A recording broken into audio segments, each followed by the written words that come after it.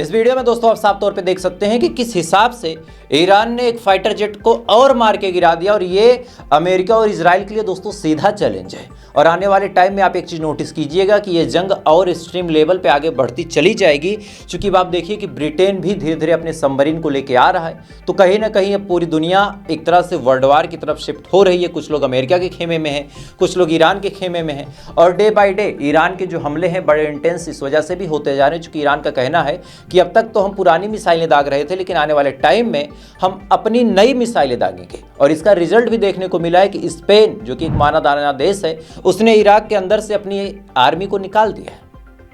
Iraq के अंदर से स्पेन ने अपनी आर्मी को निकाल के कहीं और शिफ्ट करने का फैसला किया, यानी स्पेन अब ईरान के हमलों से डर के इराक के अंदर से अपनी आर्मी निकाल रहा। तो ये भी अपने आप में ईरान का एक पराक्रम ही है।